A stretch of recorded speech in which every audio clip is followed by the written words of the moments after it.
I was saying to the folk last Sunday evening that I was given a book for Christmas on the life of George Best. Now, we know the story and we know the tragic end to his life, but I became interested in the team that he played for whenever he went from Belfast over to Manchester. And that's when I became a supporter, a fan of that club. And, of course, he played for many, many years for them. I was about 10, I think, when George Best went over, and I remember I used to keep his picture on my bedside locker. That's how sad I was. But who would have ever thought that whenever George Best was kicking a ball against the wall of his house in East Belfast, or when he went as a skinny teenager to Manchester, invited to do so by Sir Matt Busby, who would have ever thought that he would become the global star that he did? And as I say, we know that he chose wrong paths and he suffered for that, but he was at one point truly a global star. They used to call him El Beatle because he was really, I suppose, in many ways the first footballer who was a celebrity like some of the music and pop stars. Never have thought that he would have ended up being such a world figure. And who would have thought when one childless couple left their home to make a journey, not knowing where they were going, that one day they would become a nation of hundreds of thousands of people who would have a central role in the purposes of the Creator for this world and for you and for me. In the book of Joshua, we see the final stages of that process, because those people are becoming established in the land of Canaan, and they're going to live there for centuries. And this morning we're just going to sweep through 7 chapters, really, not looking at any of them in particular, and then just looking briefly at those verses that Stevie read from the end of chapter 21. And I just want to highlight 2 things this morning. And the first thing is the faithfulness of God that is demonstrated in the story of the people of God being established in the land of Canaan. Now, this is a real milestone in the history of Israel, because the people have been looking forward to this for decades. It's been 60 years since they left the land of Egypt. Remember, they traveled around in the wilderness for 40 of those years, and it's about 20 years since they entered into the land of Canaan. Now, they've had to fight those who occupied the land, because it wasn't the land that was empty that they could walk into. And they had one victory after another. And in chapter 15, it gives us a list of 31 kings that they defeated and the cities that they had taken. Now, it has to be said that they didn't have 100% control of the land, because some of the people didn't engage the enemies around whenever God required them to. And they lived with like an uneasy peace. But they were in charge of the land. The land was theirs. And the major battles had been fought. The enemy had effectively surrendered. There was no more resistance. So the land of Canaan at this point now belonged to them. And it was to be divided between them. And from chapter 14 to chapter 21, it tells us how that land was divided between the tribes. But I want to look at the verse that was just at the end of chapter 21, which looks back, and it says this: "So the Lord gave Israel all the land he had sworn to give their forefathers, and they took possession of it and settled there. The Lord gave them rest on every side, just as he had sworn to their forefathers. Not one of their enemies withstood them. The Lord handed all their enemies over to them." And then it says this: "Not one of the Lord's good promises to the house of Israel failed. Every one was fulfilled." So there's a summary of all that had taken place before. God gave his word to the ancestor of these people, and he kept that word. They were to fight. They were to stand against their enemy, but God would ensure their victory. Now, this all started 700 years previously, when God spoke to a man in present-day Iraq, and he told him that he was sending him to a land that he would show him as he traveled. He was going to make a nation from him. And the journey led Abram to Canaan, which was ultimately to become the land of Israel. And whenever Abram and his wife Sarah arrived in that land, God said to them, I'm going to give this land that you are standing on now, I'm going to give it to your descendants. It's going to be their inheritance. And so over the following 7 centuries, with much drama, God took a bunch of nomads and he made them into a nation. It was a long road, and there were many trials, there were many tribulations, there were times when the people were disobedient, when they were rebellious towards God and they complained to him and they were unfaithful to him. And at times they said, we want to go back into Egypt. We don't want to stay in this land anymore. Forget about the land of promise. We want to go back to where we came from. And at one stage, God was going to rub them out and start all over again. But Moses pleaded for them. And God forgave them, and he stuck with them and persevered. And here they are in the book of Joshua, the people of God in the land of God because of the promises of God. And it was through God's grace to those who rebelled against him at times, and God's mercy to them, and his commitment to them, and his love to them, that brought them to this place where he created from one man and one woman this multitude of people.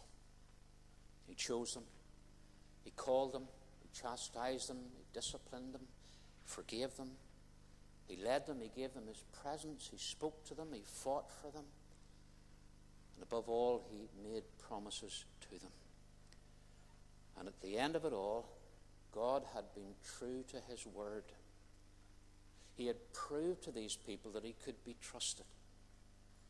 And those promises did not fail. They were all fulfilled. God did what he said he would do. And they were able to have every confidence in him and his love for them. Now let's remember that God has not changed. And you and I not only have the promises of the people of God that were given to them in the Old Testament, but we know more than Joshua ever knew. We can see more of the promises of God than the people of Israel ever saw, because you and I know the full picture. They only knew part of the picture. And really all of God's dealings with these people and with this word is all about him saving people for himself. And you and I know the fulfillment of all of that great covenant and love that God had for this word, because it was fulfilled in Jesus Christ.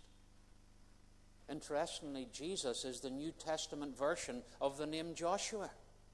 The Lord saves. And the promises that God made found ultimate fulfillment in the life and the sacrifice and the death and the resurrection of Jesus Christ hundreds of years later.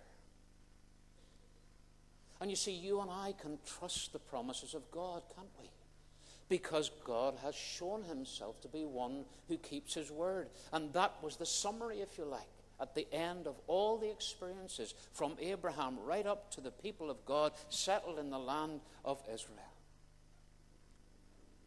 Not one of all the Lord's good promises to the house of Israel failed. Every one was fulfilled. God's promises to you and to me are trustworthy today.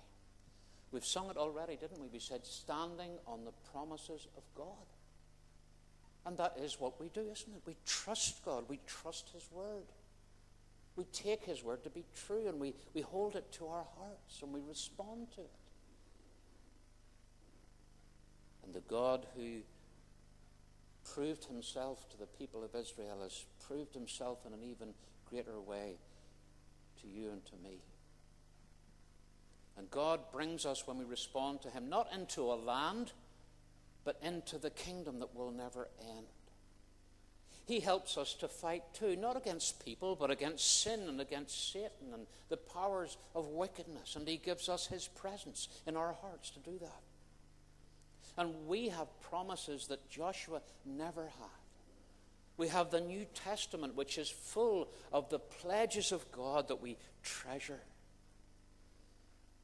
And God promises not only for the present, but also for the future. And he assures us of heaven. And those things are founded on God and his word, the word that he keeps.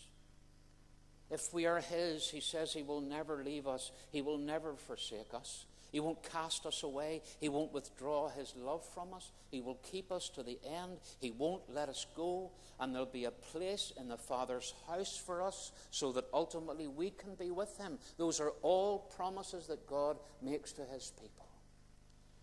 And we cherish them. We find comfort and hope in them because of the faithfulness of God. If it depended on us, how fickle it would be. We would be, one day we would be in the kingdom, and the next day we would be lost. But our assurance comes from the faithfulness of God. And we're thankful for it. That's what we rest on. That's the rock that we build our lives on, that God is faithful. And he will do what he says. And he will keep us. And he will sustain us and forgive us and enable us to persevere. The faithfulness of God proved to these people, and I trust proved to you today. Maybe you're not a Christian. And you would love to be, and you read the promises of God in the gospel, and you say, but how do I know it's true? How do I know if I come to him that he really will be able to keep me and forgive me and change me? Well, he promises to do it. And we stand on the promises. Ask other people who have come to him, and they'll tell you. They've proved it for themselves. So the faithfulness of God, and secondly, the circumstances of life. Because now that the people were in the land, now that they had peace from their enemies and God had given them rest, they all had to live somewhere. And they decided where every tribe would live. There were 12 tribes, of course, and the land had to be divided between them. And we have that outlined in chapters 15 to 21. Doesn't make particularly inspiring reading, but it tells us where the people lived, the different tribes. And the towns are listed and the land is listed.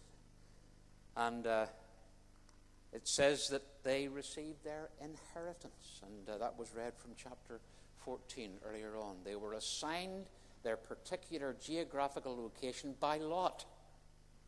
And that's not the person lot, it's by drawing lots. But the Bible tells us that God supervised that process so that it was he, effectively, who gave them their land, the area that they were to live in. And when you look at it, you can see how much it varies. That's the left is the tribes and the land that they were given, and on the right is the area, the geographical area that they lived in. And you can see Dan and Zebulun and Issachar got really small parts of the land. But Manasseh and Judah and Ephraim and Gad, they had huge, spacious areas to live in. Some of those areas were fertile along the coastal plains. Rich farming would be able to take place there. Others had mountainous regions where there were barren desert areas as well. And all of these were given by God to his people. He allocated the area where they were to live and to work and to raise their families and to worship God. Now, I'm sure for some of them it would not have been what they would have chosen, but it was what they got. Maybe the people who lived in the mountainous areas would have said, boy, I wish I had got that lovely seaside place down where the fertile plains are so that we could have swum in the ocean. But it wasn't to be. Maybe where they lived was a place that required harder work. They were to make their living off their land. And for others, that would have been an easier task. Some lived nearer to their enemies, others further away. So it was allocated to each tribe. And that was where they lived out their lives. Now, I think this is an illustration, isn't it? It's an illustration of life for each of us. Because we find ourselves in different situations. The circumstances of life for all of us vary.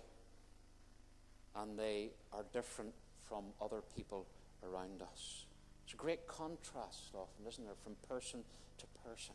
Now, of course, there are many things that we share in common. But there are unique aspects of life for every single one of us.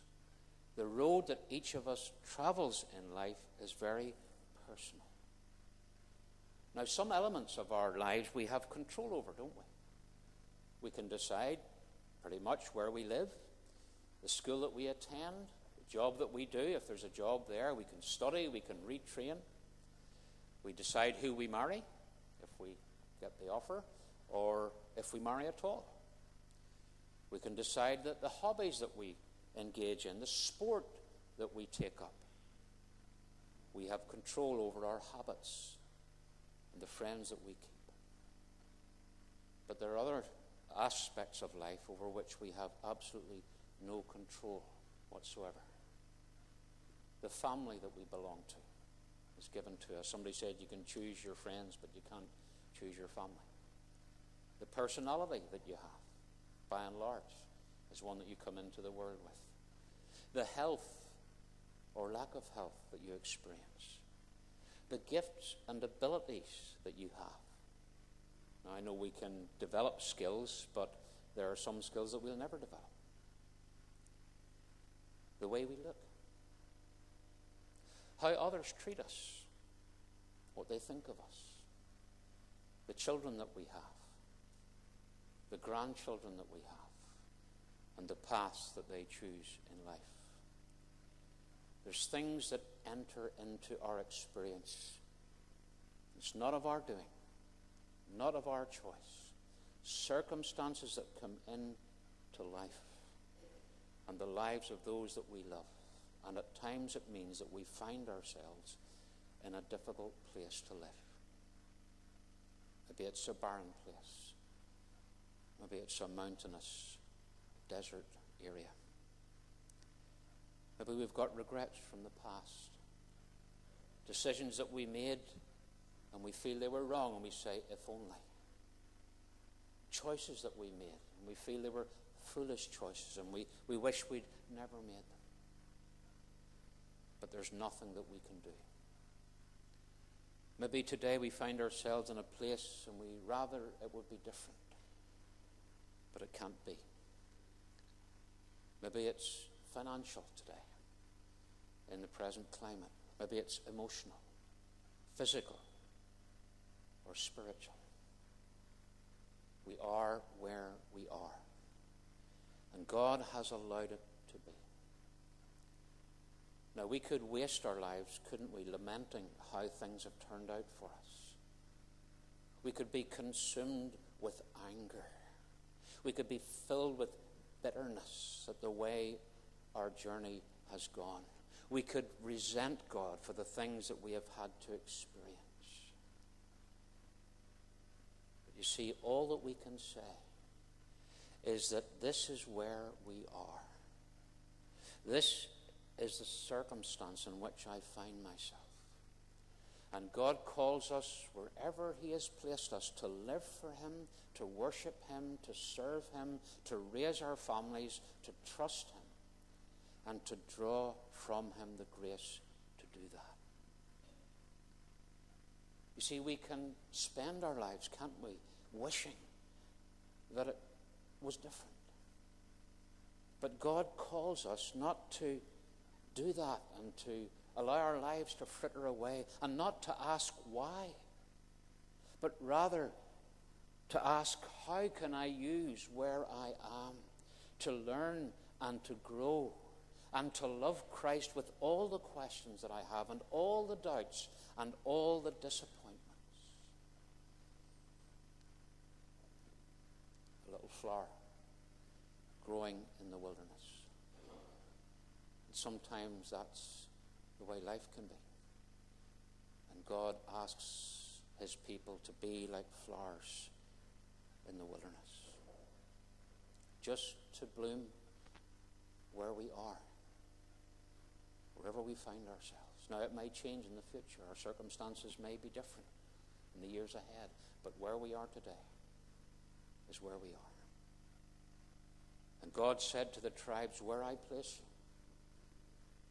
whatever land you're in, that's where you to live your lives for me. Remember Paul? Remember what he said? That's one ahead. Paul said, I'm hard pressed, I'm perplexed, I'm persecuted, I'm struck down. I carry around in my body the death of Jesus. But you remember what he said as well? He said, I'm not crushed. I'm not in despair. I'm not abandoned. I'm not destroyed. And he said, the life of Jesus is revealed in our mortal bodies. Remember the people in Hebrews chapter 11? We have the great contrast. Those people who were victorious in faith and overcame and were triumphant in their campaigns for God and their living for him. And then we have at the end of the chapter those who suffered and who were put to death, experienced great hardships. But they lived by faith in a faithful God. Johnny, some of you know about her. She often comes to mind when I think about flowers in the wilderness. Some of you have read her books. Johnny was injured severely in an accident at the age of 17. She became a quadriplegic, unable to use her arms or legs. And I'm sure for many's a one that could have simply destroyed her. But she sings, she paints, and she speaks, and she writes. She longs for heaven. She says that in her songs. She talks about, as I sit in this chair, she says, heaven is nearer to me. Johnny, I'm sure now, is in her late 50s, I don't know, maybe 60s.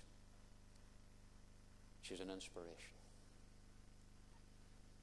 And I know that some of you live in the desert. And you find yourself in a parched place. And yet you show God's grace and God's power in your life. And you're an inspiration to me and to others around us. And you persevere, and you're faithful, and you're trusting, and you press on, regardless of the experiences that life has brought to you. And you, in so doing, show the beauty and the grace and the love of Jesus Christ. Remember that the one that we belong to, who we trust and who we seek to serve, came into this world at the will of the Father. And he came from glory, from splendor, from majesty, from worship, from perfection, to this fallen, cursed, broken world. And he came for people like you and me. And he came to give us life, and to give us hope, and to give us peace. And that's what the promises of God assure us of. And the faithfulness of God, who sent his Son to be our Savior, is what sustains us. And we hold on to those things that we know to be true, wherever we find ourselves, whatever place God has put us. And I trust that we will seek, with his grace and his power, to live for him and bring glory to him and look to that place where he is. And one day we also will be. We'll pray together.